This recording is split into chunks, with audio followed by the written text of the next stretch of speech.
Hello, my name is Marianne DeMarco, your host for the Dr. BioDiesel documentary. I hope you have already watched the introductory video segment above. Internet News Network and the Forever Green TV show have done documentaries for television, but this is an experimental internet documentary that can be updated on a daily basis for years to come. This video segment will introduce Dr. Richard Parnas, PhD, from the University of Connecticut, who invented a revolutionary transesterification reactor that fits in a 4-foot by 4-foot by 4-foot footprint. Dr. Parnas, what is the purity of the biodiesel compared to other transesterification reactors, and what does ASTM actually stand for? Quality of biodiesel to be sold commercially is governed by a whole set of ASTM tests, where ASTM stands for American Society of Testing and Materials. All fuels and all sorts of products are governed by that. And the biodiesel that's produced in this process is all ASTM quality. In fact, the motor pool here at the University of Connecticut told us several years ago that they would take all of the biodiesel we can produce for use in the shuttle buses as long as it all meets ASTM quality. So I have a colleague here, Professor Jim Stewart, who's an analytical chemist, and he has set up an ASTM testing laboratory where all of our biodiesel gets tested. So anything that doesn't make it, we reprocess. We very seldom have to do that. Dr. Parnas, how did you come up with this most revolutionary idea? The transesterification process has been around for 100 years, and there is not another system like this on the planet. I was here with a couple of my students, Matt Boucher, Cliff Weed, and a professor from chemistry, Nick Leadbeater, and we were talking about making biodiesel in a continuous reactor. And at the same time, we were talking about using gravity to separate the biodiesel, because oftentimes in many processes, you'll have a reactor, and after the reactor, the biodiesel and glycerol that's mixed with it goes to a settling tank. And as we spoke with one another, we said, I'm wondering if we could put the settling tank and the reactor in one place at the same time. The basic idea is, does everything have to sit perfectly still for the settling to occur? So we decided to do an experiment to see if we could have a flow process occur at the same time as the settling. And the first reactor that we built was actually a small separatory funnel, a little device about this big, looks like a big funnel. And we actually showed that we could make biodiesel and separate the glycerol at the same time. After that, we built this reactor. Dr. Parnas, could you explain how you sample the biodiesel to make sure it is in fact ASTM grade? I mean, in a sense, you are actually counting the molecules, aren't you?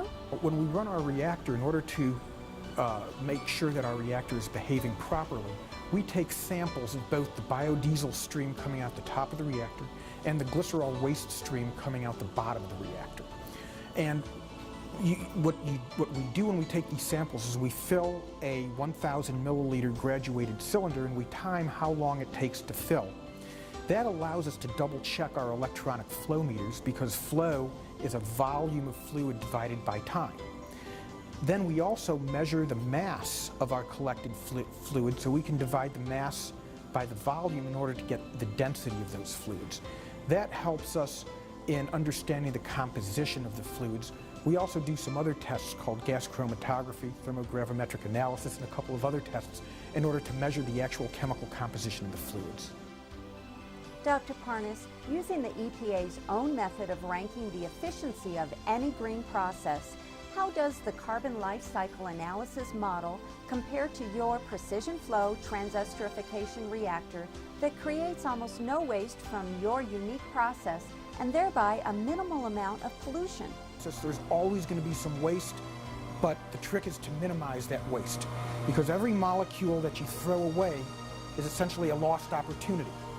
So in the past, 30, 40, 50 years ago, anything that was not the obvious product for sale was typically just thrown away. And of course that led to all sorts of pollution problems, not only in this country but worldwide. As environmental regulations have become tougher and companies have been forced to comply, many companies are now looking at their waste as an opportunity. That's led to a very major paradigm shift, and a colleague of mine in Texas, at the University of Texas, Professor David Allen, has written a book called Green Engineering that's very widely used so that people can try to understand how to convert their byproducts into profitable primary products at the same time as they minimize their environmental impact. Dr. Parnas, could you explain in a little more detail what the output of biodiesel is compared to the input of waste vegetable oil? Yours is the only system I have ever heard of that gets even close to a 1-to-1 ratio of input waste vegetable oil to output biodiesel. That's very important in any industrial process. You want to know how much product you're going to get for how much material you put in. And in biodiesel, if you start with a gallon of reasonably high quality oil, you're going to get very close to a gallon of biodiesel out at the other end. You're going to add some methanol in order to make the reaction go, and you're going to take away glycerol. But the balance between input oil and output biodiesel is very, very close to 1-to-1. I see in your laboratory some pretty high-tech equipment connected to the transesterification reactor to measure the flow. Could you please explain a little bit about these instruments? We see a computer screen here, and what the computer screen is showing us are two controllers. We have one controller that's controlling the flow of the vegetable oil into the reactor, and we have what's called an electric control valve back here. So we actually measure the flow with a device called a flow meter. That signal comes into the computer, and we compare the flow to the flow that we want to have. And if the flow is too low, an electric signal will go out and open the valve a little bit. If it's too high, it'll close the valve a little bit. And then we also do that with the methoxide flow, because in order for the reactor to function properly, there has to be a certain ratio between those two flows. Now, we have set this up with amateur components. An industrial version of this would have much more robust components that would function much better. This was done as an educational exercise by one of our undergraduates here, assembling these components, doing something called the data acquisition and the control signals with some software called LabVIEW. Doc, for those of us who haven't had their coffee yet this morning, could you simplify that just a little bit? What you're seeing on the computer screen is a computer program running that's controlling the operation of the reactor. Specifically, what it's doing is controlling the flows of the vegetable oil and the methanol into the reactor. Dr. Parnas, you showed us how you go about measuring the molecules for ultimate quality control using flasks and scales manually. But you are also implementing a real-time analysis process that occurs second by second. Could you tell us how this real-time analysis works? And what the heck is a Raman spectrometer? No relation to ramen noodles, is it? In a real commercial operating plant, if you collect those samples and then send them off to a laboratory for analysis to have the ASTM tests done, it may take 2, 3, or 4 days. And if you're processing at a high rate, by the time you find out if your process is working correctly, you may have processed many hundreds of thousands or millions of gallons, and if your process is off spec, you've just wasted a tremendous amount of material. So there's a strong incentive to develop analytical techniques to give us real-time information. So we're able to take a probe from a Raman spectrometer and put it into the stream coming out the top of our reactor, and on a second-by-second basis analyze the composition of that stream. Now that's in the research phase right now, because what we need to do is show that the Raman spectrometer can predict what the ASTM tests would tell us, because the ASTM tests are what the legally binding information is. So what we want to do is give commercial producers real-time information where they know whether they're passing their tests. They'll still have to take samples for ASTM testing, but they'll be able to do that testing with confidence instead of with guesswork. Dr. Parnas, you have one of your colleagues in your laboratory today who is refining the Raman spectrometer process. Could you introduce us to Wayne Smith, whose company manufactures the Raman spectrometer? Raman's been in the laboratory for many years, but recently it's become smaller and more compact, and so we're taking it out into the field and into the plant. And so we're able to integrate it into, processes that are outside the laboratory, where, Richard had previously said that samples are taken offline to a laboratory, and 3 or 4 days later, you find out the results. So the value is that we measure this process in line and in real time to tell, that the process is running properly, that the product is in spec, and we can do that in real time.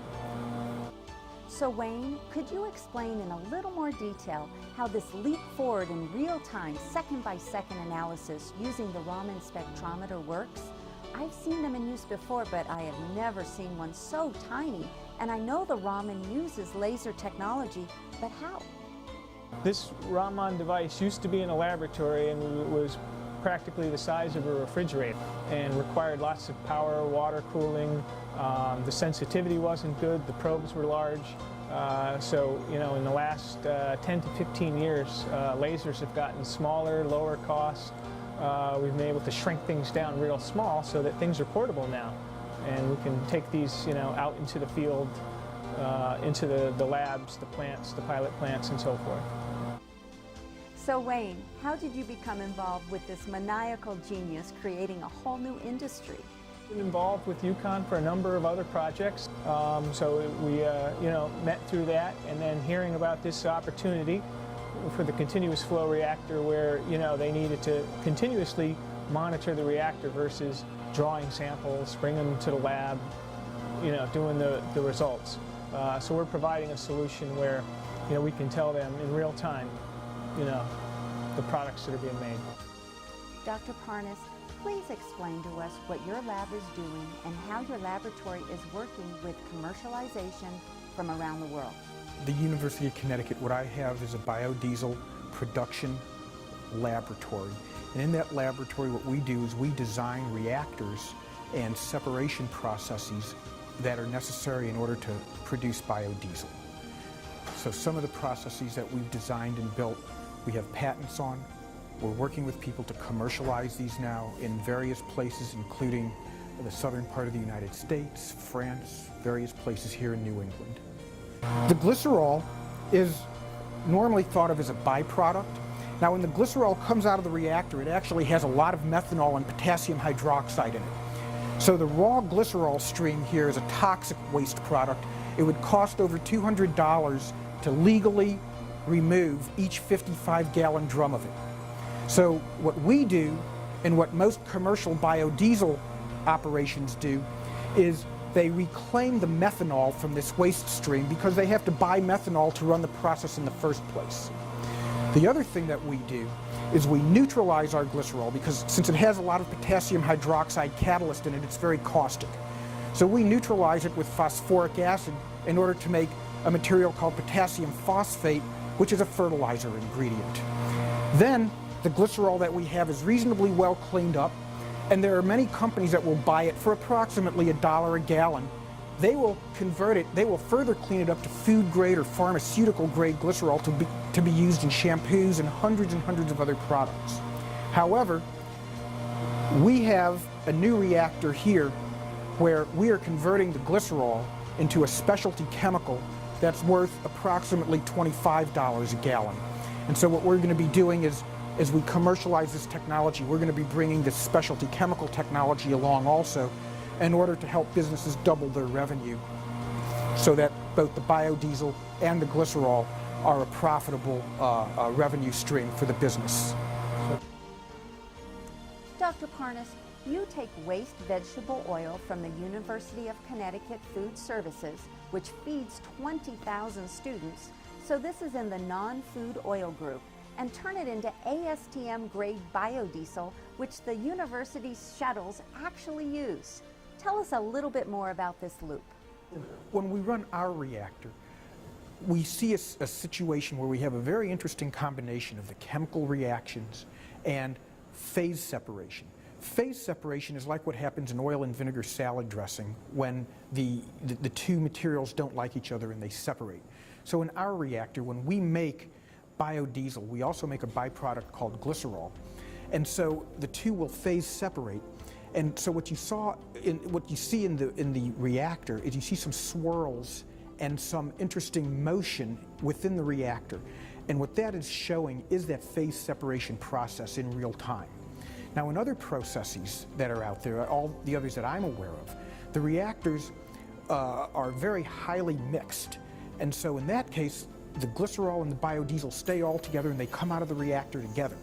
The swirls that you see in our reactor are the visual effect of this phase separation. And so at the bottom of our reactor, you see a big dark area, and that's the glycerol that we're draining out of the bottom.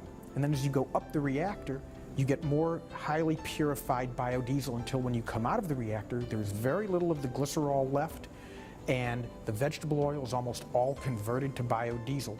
And then, of course, we have to do a couple of subsequent purification stages that everybody else does also, but we don't need the special glycerol separation step.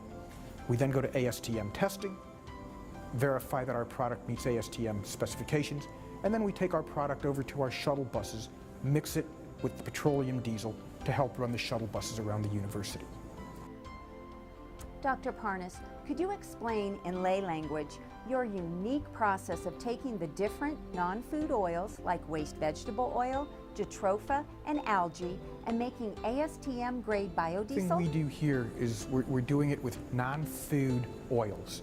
Most of what we do here, we use waste vegetable oil that we collect from the dining services here at the University of Connecticut, because we have about 20,000 students here, so there's a fair amount.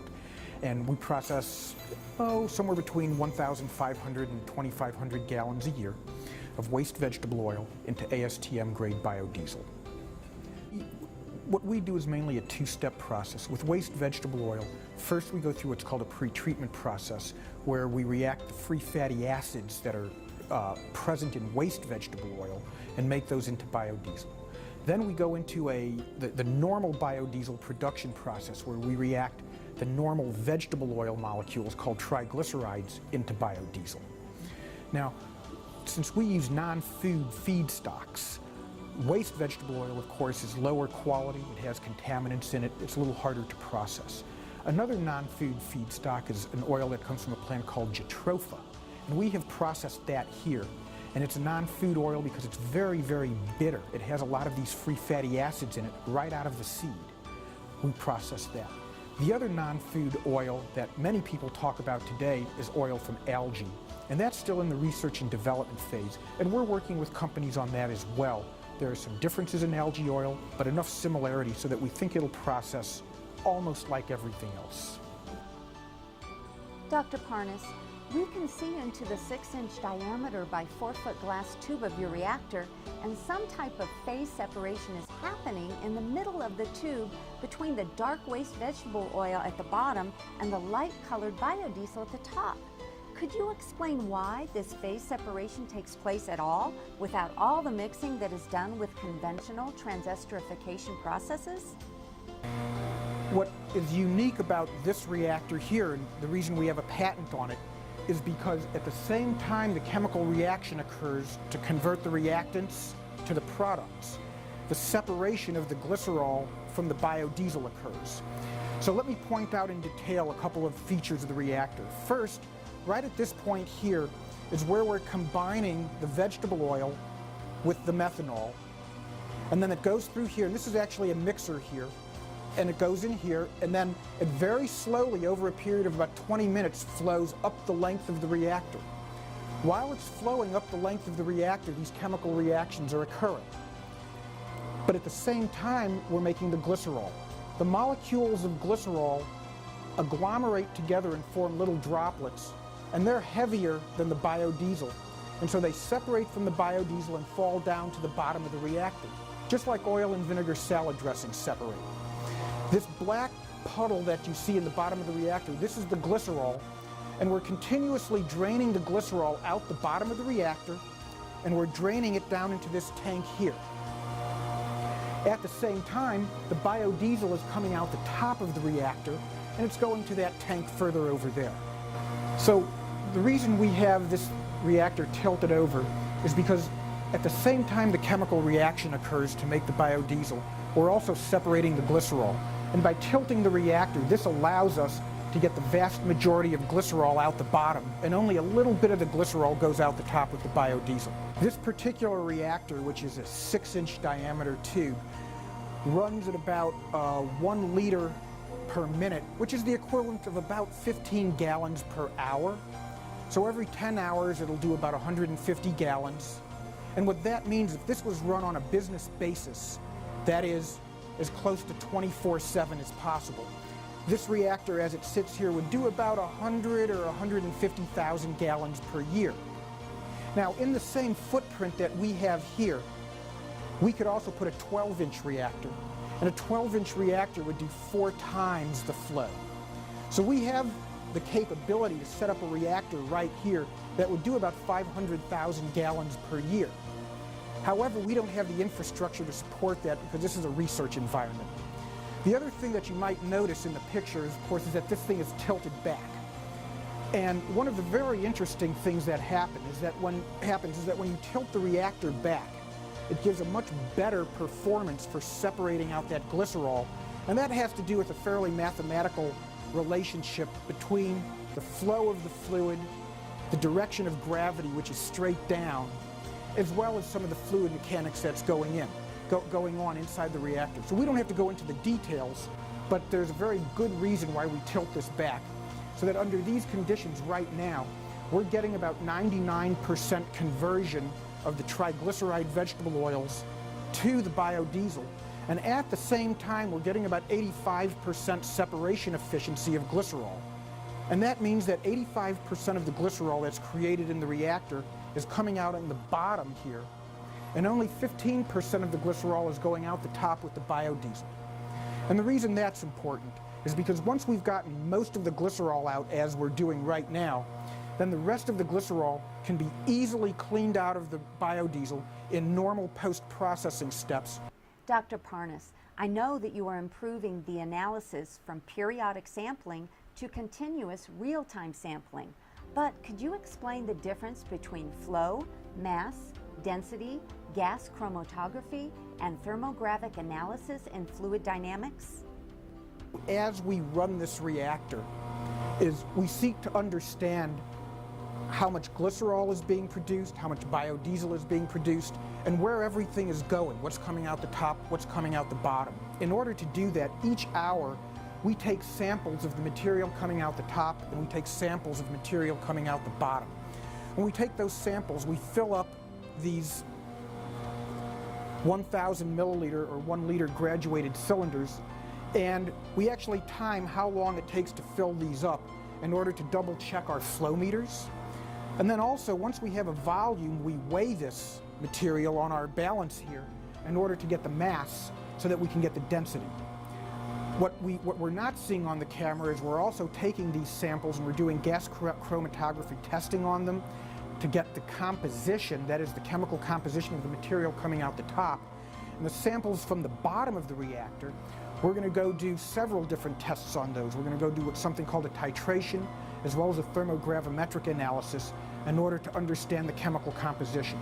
When we understand the chemical composition, then that allows us to know exactly where all the molecules are going. Great. Now can you tell us a little bit about the quality control of real-time sampling using a Raman spectrometer to make absolutely sure in a second-by-second time frame that what you are making is always ASTM grade biodiesel?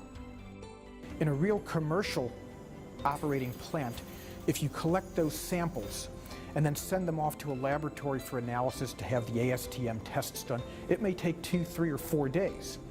And if you're processing at a high rate, by the time you find out if your process is working correctly, you may have processed many hundreds of thousands or millions of gallons, and if your process is off spec, you've just wasted a tremendous amount of material. So there's a strong incentive to develop analytical techniques to give us real-time information. So we're able to take a probe from a Raman spectrometer and put it into the stream coming out the top of our reactor, and on a second-by-second basis, analyze the composition of that stream. Dr. Parnas, what about the big boys like Shell, Exxon, and BP? Do they use the same types of real-time analysis? Obviously, they are dealing with billions of gallons, and the instruments they use are not miniaturized like yours are. But, as you have said many, many times, there is only one thing worse than no information, and that is bad information. In the last several years, the major producers of chemicals, fuels, etc., have sought to introduce real-time control. Back in the early 1980s, when I was working at Exxon Research and Engineering, as electronic real-time control was coming into widespread usage, I worked in that area, and at that point in time, we were learning how to control things like temperatures and flows and pressures in real time. Then as the more sophisticated chemical analysis instrumentation became available, that type of instrumentation was deployed and used in the major industries as soon as it became available, although there was some considerable effort to learn how to use it effectively. Because there's one thing that's worse than no information, and that's incorrect information that steers you down the wrong pathway. So there's been a great deal of work with a technique called near-infrared spectrometry, with fluorescence.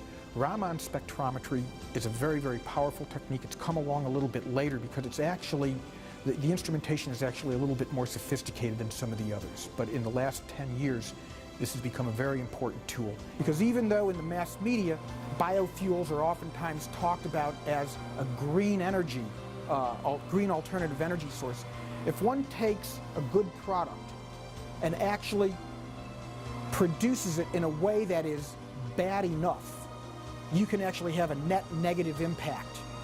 So it's very, very important that the process and the product be thought of as one and the same thing.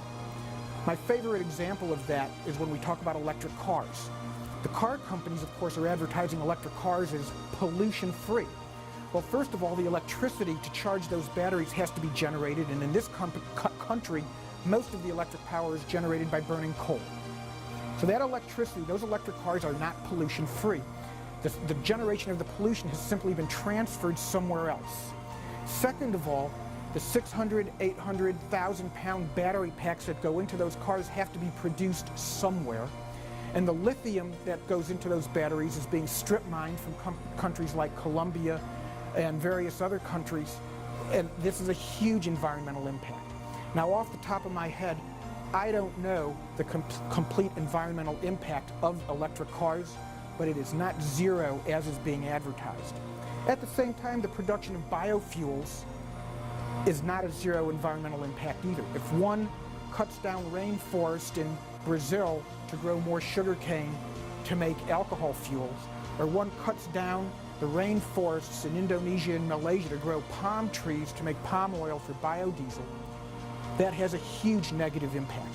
So we have to do better than that. That said, the product itself is actually an excellent product. And if one does a life cycle analysis on an automobile driving down the road burning biodiesel compared to that same automobile burning gasoline, the greenhouse gas emissions of the car driving down the road burning biodiesel are about 75 or 80% less than that same car driving down the road burning gasoline. Dr. Parnas, thank you so much for taking the time to explain all of this incredible technology to us. As you know, there is nothing more powerful than an idea whose time has come. Thank you so much.